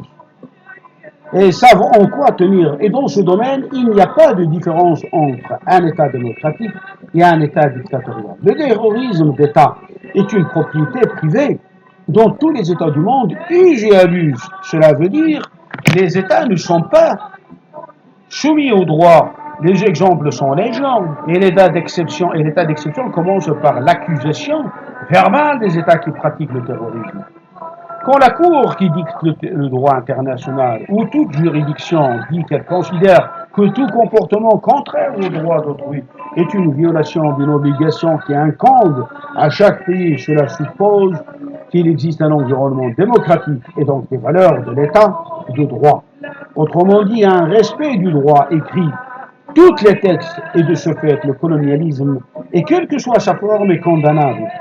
Et tout ce qui est engendré par cet État, de fait, je dis, des actes terroristes dont la cause est ce non-respect du droit international, il s'agissait en effet d'apprendre aux États supposés indépendants de comprendre un comportement qui diffère complètement de la Charte des Nations Unies, du droit international, de toute base de droit qui respecte les droits de l'homme et donne accès libre à un traitement extravagant aux citoyens infligés par les pouvoirs en place qui sont censés représenter les États indépendants. Je mets en lumière des traitements des minorités, hein, le système d'apartheid, que tous les États dits démocratiques n'ont pas pu s'insurger contre la constitution des 5e colonnes et que le Maroc l'exporte aux pays arabes à sa guise. Il y a en Afrique subsaharienne, où il existe une étude complète, à supposer qu'il existe, sinon cette étude peut être faite à partir des observations qui ne manquent pas, par tous les psychopathes, qu'ils soient juifs ou berbères ou chrétiens, etc., et que ces psychopathes soient illettrés, ou des psychologues, des psychiatres, des psychanalystes, sociologues, etc., pour faire évoluer la 5e colonne. Ce qu'il a dit, allez vous faire foutre, travailler l'État et faire évoluer l'État, faites la main. Alors pour comprendre mieux ces psychopathes qui font des essais de laboratoire sur des citoyens, qu'ils soient des journalistes, des politiques, des dissidents, afin de détourner leurs intentions de penser, d'agir autrement que le comportement dictatorial du régime dictatorial en place, imposé comme une ligne de conduite qui peut se résumer ainsi par la destruction de l'autre et par tout subterfuge, qui veut dire les citoyens sont en conflit entre eux. Pas de confiance, pas d'amis, pas de regroupement, etc. Il leur suffit un manuel, comme je disais au début, et tout était réglé. Le régime dictatorial en place vit tranquillement, en exploitant à sa guise les richesses du pays, Le citoyen n'a le droit à rien, si ce n'est au bon vouloir du pouvoir, et encore. Donc la cinquième colonne est une zone de non-droit. Mais on peut accuser des États qui utilisent et commercialisent ce genre de comportement comme le Maroc, où dans ces États sont des hors-la-loi et ne respectent pas les lois internationales. Il faut signaler, dans ce genre d'État régime en place, égal État. C'est là l'équation. Hein? Tous les pays, 23 pays arabes, pouvoir central, c'est-à-dire le régime, ils se substituent à l'État. C'est l'État. C'est l'État. Bon, c'est l'État, c'est différent, hein, comme définition internationale. Et l'équation juste et par excellence, car le droit national est au vu au-dessus du monde entier, non applicable. Et si ce droit n'est pas droit en soi, car tout ce que le législateur devrait passer par des étapes avant que la loi votée par le Parlement soit promulguée. Et l'étape essentielle est le respect des citoyens, et donc le respect des droits de l'homme. Sinon, les citoyens ne deviennent cette chair à saucisse, ni plus ni moins. Et donc le peuple n'est pas représenté, et par voie de conséquence, il n'y a qu'un pseudo-État, et donc pas d'État, au sens de la définition même du droit d'un État. Hein? De ce fait, ce genre d'État constitue des bases arrières du terrorisme international. La chair à saucisse qui deviennent des terroristes potentiels à l'intérieur de l'État, mais surtout à l'extérieur, internationalisent leur savoir de la cinquième colonne et ils deviennent des recruteurs ou eux-mêmes des kamikazes de ce fait. Ils sont au service de leur État, d'une façon indirecte ou indirecte, et c'est ce que j'appelle le terrorisme d'État. En d'autres termes, la main de l'État existe, difficilement repérable, et donc pas de démocratie au sens occidental du terme. Alors comment, c'est-à-dire toutes les articulations de l'État sont nommées par le régime. Donc quand le régime se déplace, toutes les articulations se déplacent. Et nous sommes en phase d'un terrorisme d'État. C'est le schéma robotique que je viens de vous dire. Alors la main d'État existe de mille mois et dans le sens occidental du terme, mais le raisonnement est à l'ordre N. Hein, comme en mathématiques, on ne peut pas raisonner à 1 ou 2, 3 ou 4 pour ça, il faut raisonner à l'ordre N. Et même pourquoi pas l'infini. Bon, l'infini, il faut arrêter, il faut d'abord un ordre N. Hein, un ordre.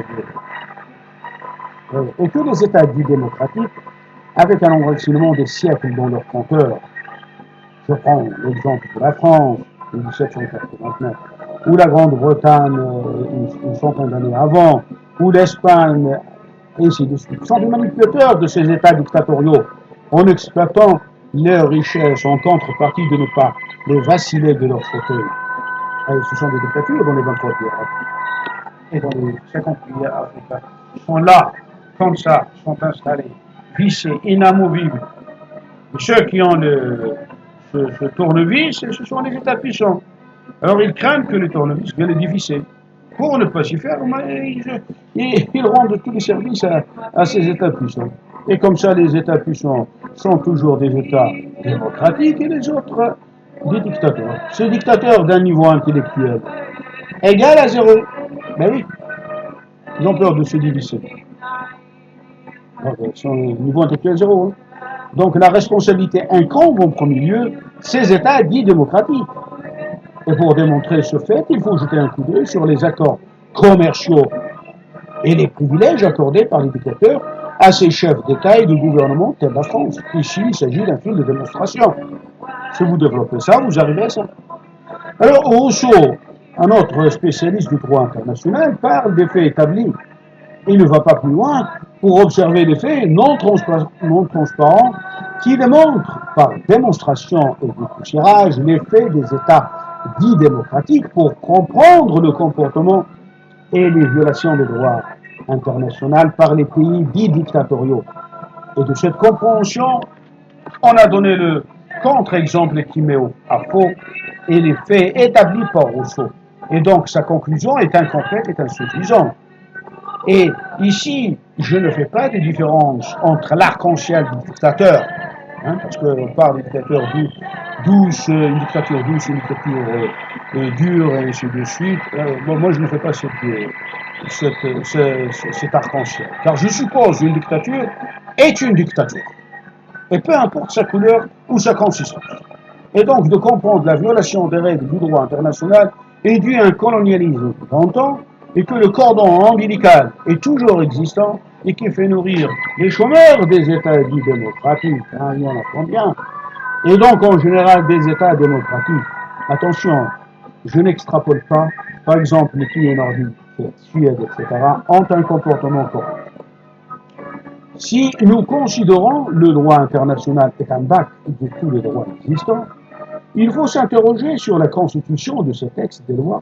Par exemple, Israël est devenu un État car en 1948, tous les États d'une nation unie encore neuve, donc pas tous les États du monde, car l'adhésion à cette enceinte s'est faite progressivement dans le temps, ont décidé avec l'appui de la Grande-Bretagne, qui était considérée comme une puissance de l'époque de la France, d'octroyer la terre Palestine, des nomades palestiniens, certes, sans une construction d'un État palestinien au sens occidental du terme, certes, un peuple qui n'était pas organisé, certes, mais néanmoins existait chez eux une forme d'État au sens médiéval du terme, exactement tribal.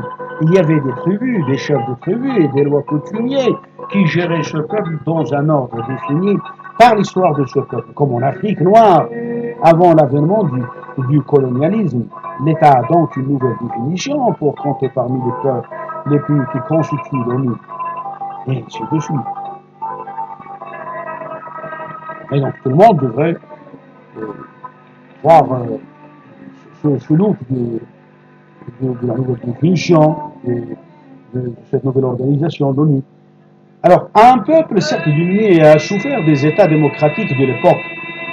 On dit démocratique, et je me demande ce contresens entre le colonialisme et la démocratie, hein, et qui sont toujours considérés comme des démocraties.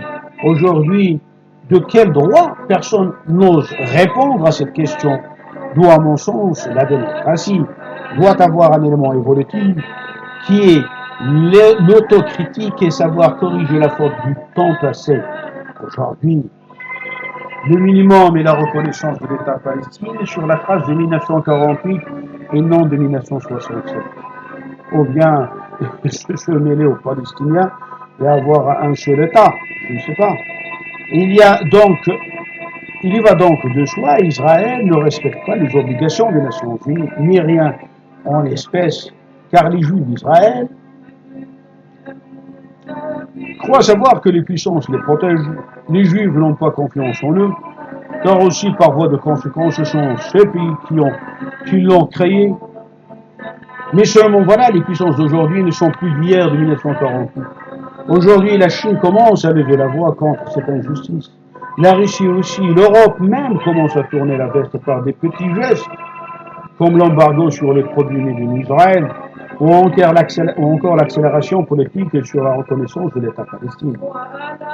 Je signale, l'État France n'a pas encore fait cette reconnaissance. Le Parlement l'a fait, l'État l'Élysée représente la France, bon, il n'a pas encore fait.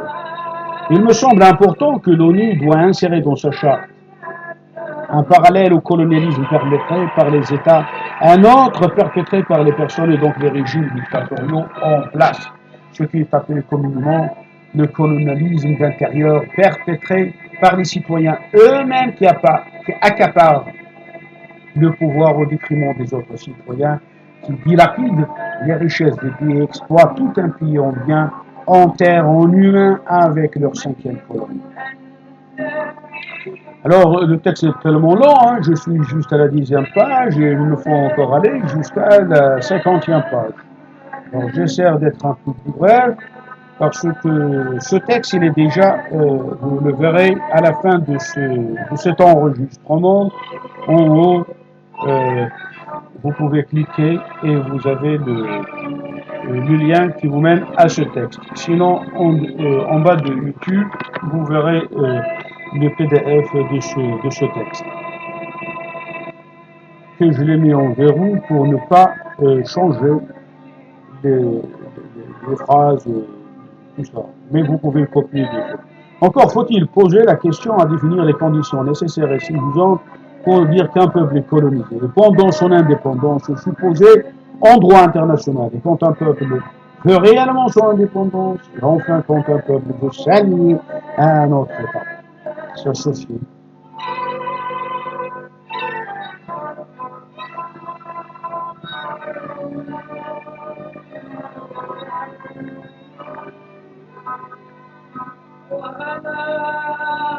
Alors je dis, il y a un point qui me semble aussi important de savoir s'il existe un mandat, à la 11e page, avec un État, est-ce un colonialisme ou non, qui est pour prolonger son mandat et arriver par des moyens subterfuges à terroriser l'autre État, par exemple sur le canal de Suez, en Égypte en 1956, ou le protectorat sur le Maroc en 1953. Donc un terrorisme d'État sur un autre État. Et en observant l'histoire, on s'aperçoit que tous les pays colonisés ont pu obtenir leur indépendance qu'en faisant évoluer le colonialisme vers un autre état de colonialisme plus poussé, supposé intelligent, alors qu'il s'agit d'un système encore plus idiot qu'auparavant. Et ces pays dont le vrai sens de l'indépendance, ils sont toujours colonisés sous d'autres formes. L'article 22, voté par la conférence de 1919, élaboré par Wilson, donne un aperçu du terrorisme d'État. Vous verrez cet article, vous allez voir comment le terrorisme d'État apparaît. Alors, le pacte Briand-Kellogg, signé en 1928, constitue en lui la violation par six signataires du droit international et le recours à la guerre pour régler leurs différends. Et donc le terrorisme d'État appliqué encore une fois, car ce genre de violation est une monnaie courante pour les personnes qui représentent l'État et que peuvent engager la responsabilité de l'État. La Seconde Guerre mondiale est le résultat non escompté par les signataires, il faut le dire. L'article 2 du droit positif sur la Convention pour la prévention du génocide est incomplet, parce que la 5e colonne, qu'est-ce qu'il fait? C'est un génocide. Pas au sens armé du terme, mais du moment qu'on rentre dans la psychologie des gens, qu'on on fait les spy caméras, qu'on oriente le comportement des gens, c'est un génocide. Nouvelle guerre, il n'a pas intérêt à être. L'État n'est pas incomplète, l'État n'a pas les mesures, il y a un changement de système. Royaume, République, première République vers deuxième. Il y a des projets qui sont clairs, honnêtes. Il faut ajouter, alors, car il fallait ajouter à la dimension de l'individu. Dissident politique, par exemple, il fallait ajouter à petit b, atteinte grave à l'intégrité mentale de l'individu. Voilà ce que je viens de vous dire. C'est génocide, ça. Il ne faut pas oublier le centre de gravité de la société, du groupe et l'individu. Et le génocide attaque les individus pour passer ensuite à toute une société et donc destruction de l'État. C'est ce qu'ils avaient voulu faire en Burundi, au Rwanda. Et ceci est une conséquence du terrorisme de l'État. Le code de l'indigénat, ça s'applique aujourd'hui pour les musées aussi, ça s'applique aussi pour les chefs d'État et de gouvernement de ces pays, de ces 23 pays arabes. Maintenant, les Américains arrivent à condamner l'Arabie Saoudite pour le 9/11. Avant, ils ne pouvaient pas, des années durant. Eh bien, où on demande un surplus. C'est-à-dire, c'est carrément un génocide. Peut-on parler encore de la souveraineté de l'État, ou sa définition évolue avec le temps? Du moment qu'il doit se soumettre aux règles du droit international, et un État qui pratique le terrorisme d'État ne peut prétendre à une souveraineté, car le monde respectueux du droit international est allergique à ce genre d'État. En théorie, il faut distinguer deux choses importantes: les États puissants qui assurent souveraineté par la force, et les États faibles qui sont des parias sur l'échiquier politique international. En général, dans ces pays pauvres, l'État se substitue au président de la République ou au roi ou à l'émir, exemple Bachir, président du Soudan, est suivi par un tribunal international et il engage avec lui l'État soudanais. Donc pas de souveraineté du Soudan au niveau de traités, commerce, etc., avec la communauté internationale qui n'est rien d'autre que les pays occidentaux. Et leurs alliés, à vrai dire, les alliés sont aux ordres des États puissants. D'où le Soudan est sauvé par d'autres puissances, à savoir la Chine, la Russie, mais aussi les alliés de ces puissances. Et aussi les pays non alignés, comme l'Inde et la plupart des pays dictatoriaux, par solidarité. Les puissants, les pays puissants n'ont pas à se justifier de l'exercice de leur terrorisme. Et ils ne se considèrent pas comme des États qui exercent le terrorisme d'État, mais ils disent qu'ils sont en train de corriger le monde et de balayer chez les autres États et de le débarrasser des dictateurs. Encore une fois, pour eux, un dictateur, ce n'est pas celui qui fonctionne et perfectionne sa cinquième colonne à l'encontre de ses propres citoyens et qui rafle les richesses du pays et infame ses propres citoyens et qui utilise ou sollicite des psychologues, des psychiatres, des psychanalystes pour manipuler les dissidents, les politiques, les pauvres citoyens, une sorte de laboratoire à ciel ouvert, voire même de détruire les citoyens de l'intérieur au niveau cérébral, et de là les structures de l'État. C'est même ces méthodes qui relèvent de la psychiatrie utilisées couramment pendant la Seconde Guerre mondiale par les nazis et qui poussent les citoyens à s'aventurer en mer Méditerranée ou d'autres mers au risque de leur péril, au risque et péril de leur vie pour trouver une Europe ou un autre pays dit démocratique, loin d'être accueillant. Mais au moins ils vivront libres dans ces contraintes psychologiques, administrées et orchestrées par tout un pouvoir dictatorial en place. Et si le citoyen ne prend pas la route et d'émigrer ailleurs, il peut rester sans travail toute sa vie et de ne pas se marier, car le régime dictatorial, et quel que soit, est un fou aliéné. Il n'arrête pas de faire s'ouvrir les pauvres citoyens, car c'est une méthode qui lui permet d'exploiter la richesse de tout un pays sans contrôle ou un contre-pouvoir. Et pour les États puissants, un dictateur est celui qui met des cadenas sur les richesses de son pays, qui travaille son pays et s'occupe de ses citoyens afin de rendre un État vivable pour ses concitoyens. Un salaire qui correspond à un niveau de vie, une économie florissante, un échange libre avec tout le monde, etc. Celui-là est considéré comme dictateur et un renversement de son régime est à l'ordre du jour chez la CIA, la DGCE français, etc. Les Français ont renversé plus d'une vingtaine de régimes en Afrique, sans état d'âme. Et certes, un dictateur peut être aussi réellement dictateur aux yeux de sa propre population, mais il a commis l'erreur de s'opposer aux intérêts des Occidentaux. Au Maroc, le pouvoir en place, plus il est gagnant des intérêts, il est garant des intérêts de ces pays puissants. Ultra garant. Il dorlote les responsables politiques de tout bord. Il a contribué avec 10 milliards d'euros les élections américaines, Clinton et Trump, car qui gagne les élections leur sera reconnaissant. Sarkozy a eu droit à des billets de banque et une villa somptueuse à Marrakech, pourvu que la France empêche le printemps arabe de s'installer au Maroc. Et ce genre de comportement sur quoi jouent politiquement les Sahraouis du Sahara occidental, et donc une surenchère avec le régime marocain.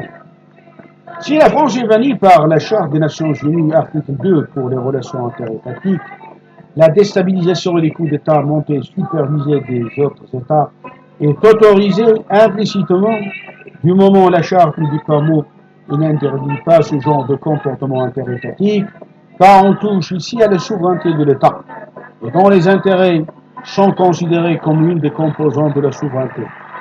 Il va donc de soi, les intérêts de mes amis sont aussi mes intérêts et sont aussi défendables. Le printemps arabe est aussi dans l'intérêt des puissances et des citoyens concernés. Donc il n'y a pas mieux à se faufiler. Il faut noter le Maroc, comme d'autres, a été épargné par les intérêts des États puissants sont ultra protégés avec des pots de vin au sus.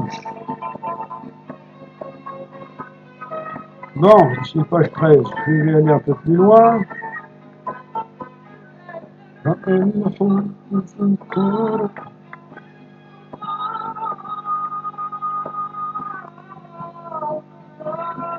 Alors, d'où la définition d'une toute attaque contre une population civile, page 14, et pour terroriser les civils et donc tout un peuple démuni. C'est l'une des conséquences, la répression de l'État sur ses propres citoyens et la responsabilité endossée à l'État ennemi. Donc la population civile subit deux sortes de terrorisme d'État et de la part de son propre État et des dirigeants ensuite des autres États. Le CISR, Comité international de la Croix-Rouge, les différents TPI, Tribunal pénal international, pour Liban, pour tout ce qu'on veut, pour Rwanda, DIEJ, droit international humanitaire, les TS, les tribunaux spéciaux pour le Liban, justement, pour leur changer l'ordre, ne sont pas évolutifs et restent tributaires des États et la puissance des États à pratiquer. Et dans quelles conditions leur terrorisme d'État? Le CISR, comme le CR de Croissant Vert, sont des organisations indépendantes de façade, mais le DIEJ ne peut exister si les États en question n'autorisent pas réellement le couloir humanitaire et non les victimes ne sont plus sauvées et les diminutions sont à leur état de prisonniers de guerre. Déclarés ou non, il y en a plusieurs qui ne sont pas déclarés comme prisonniers de guerre. Et cette population ne savent même pas qui représente l'État chez eux, encore moins chez les autres États. En guerre contre eux, ou contre les intérêts qu'eux-mêmes n'ont jamais bénéficié en période de paix. Tous les pays de l'ONU n'ont pas criminalisé le terrorisme, car aussi ceux qui défendent une cause légale, indépendamment du pays, utilisent encore aujourd'hui les mêmes méthodes que le terrorisme gratuit, et donc il est difficile pour tous les États du monde de faire le distinguo et de condamner le terrorisme. Je viens à dire de condamner tous les résistants au même titre que le terrorisme. Et le terrorisme d'État en période de guerre parmi ceux qui l'ont criminalisé, il y a certains pays qui se détournent de leur engagement et une monnaie courante dans les affaires internationales et dont le pourquoi en général est tributaire aux politiques ou au changement de régime. La Cour de Nuremberg avait criminalisé les actes des dirigeants du Troisième Reich comme terrorisme d'État en période de guerre. Et ensuite, toutes les autres guerres après la Seconde Guerre mondiale, le terrorisme d'État était encore aujourd'hui omniprésent. Alors, je passe les pages, comme ça, par le alors, j'arrive aux pages 16. D'après Lydie Bolarate, le terrorisme séparatiste révolutionnaire fait partie de sa classification du terrorisme. Il me semble, si on peut le considérer ainsi, alors il s'agit d'un terrorisme explicite. Et comme tout acte terroriste est basé sur la surprise et sur l'implicite, et donc les revendicateurs ne sont pas connus pour engager une discussion politique. De peur, ou par calcul tacticien, par exemple en Syrie, les vrais opposants ne se présentent jamais aux différents Genève, aux différents numéros de Genève. Genève 1, Genève 2, Genève 4 maintenant. Ils ont peur du régime en place, ou par calcul tacticien. Alors, si le séparatisme est pour une indépendance due et établie par deux peuples qui se diffèrent de culture, de linguistique, et se trouvent dans un même territoire, la légitimité de leur acte de séparation est une donne. Et pour exemple, les Kurdes dans 4 États, Turquie, Syrie, Irak, Iran, Guérifin au Maroc, c'est de Hiroshima, de tout ça, le Tibet pour la Chine, le Soudan du Sud, maintenant devenu un État, Corse pour la France, Tizi Ouzou pour l'Algérie, etc. Exactement, pour lui, les terroristes à vocation contre une occupation étrangère, ceci aussi, à mon sens, ne peut être classifié comme du terrorisme, car il existe transparence parfaite. La diplomatie chevronnée peut résoudre ce problème sans passer par les infractions terroristes, à la seule condition qu'il existe une volonté politique des deux côtés. Par contre, la religion ne peut pas être considérée comme du terrorisme au XXIe siècle. Donc, continuez, vous regardez le pourquoi. à des infractions terroristes, mais par contre la religion musulmane en particulier, avec toutes les formes du passé, Al-Qaïda ou Daesh, ou d'autres formes dans le futur proche ou lointain, est utilisée par les États. Même les noms sont donnés par des États. Des organisations obscures qui ont des liens avec des États. Hein? À la limite, il y en a et qui manipulent les recruteurs et exploitent la richesse des autres, sans se déplacer pour une vision du monde sauvage. Les puissances et les esclaves, et pas d'intermédiaires, heureusement, d'autres puissances naissent et même normal ce projet.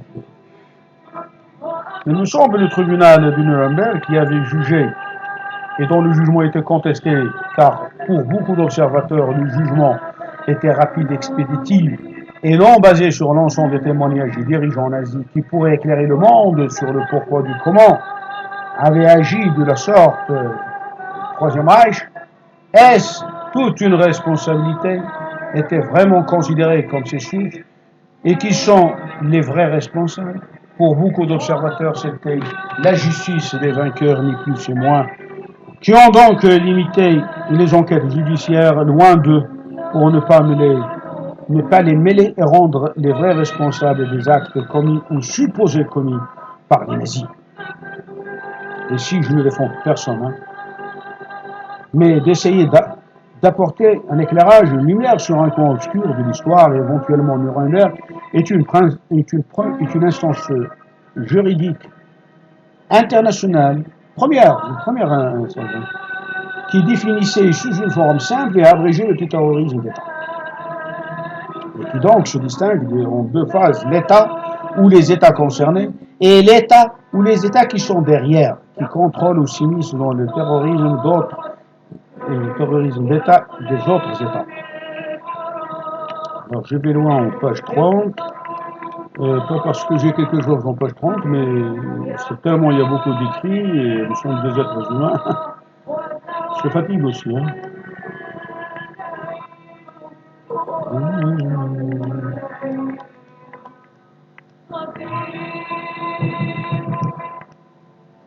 Alors d'où, par raisonnement abstrait, le terrorisme d'État est celui qui oriente les objectifs du terrorisme. Page 29. Le terrorisme d'État finance le terrorisme avec argent et armes, sous conditions, et parmi ces conditions, les objectifs tracés par ces États et dictés aux terroristes par abstraction. Si les États se neutralisent et n'interviennent pas, il n'y aura pas de terrorisme. Mais pour arriver à ce stade, il faut intelligence plus grande à ses dirigeants, de près ou de loin. Et le terrorisme d'État ne peut fonctionner aussi, mais ne peut pas fonctionner, mais aussi ainsi, mais par d'autres moyens, car il faut être réaliste. Les États font bouger leurs lignes en utilisant le terrorisme d'État. Hein, c'est l'espace qui s'agrandit, je disais à une page, indispensable et nécessaire. Mais alors, l'impasse est autre, est ailleurs. Pour mettre sur les bancs des accusés des États, hein, des personnes qui exercent les charges de l'État, ça c'est un grand chapitre et un long, disait Général de Gaulle, un vaste projet. Général de Gaulle, un vaste projet. Alors la manipulation des citoyens, des autres pauvres, constitue en soi une des manœuvres de l'État terroriste et faire en sorte que les gouvernements dictatoriaux sont à la merci, etc., etc.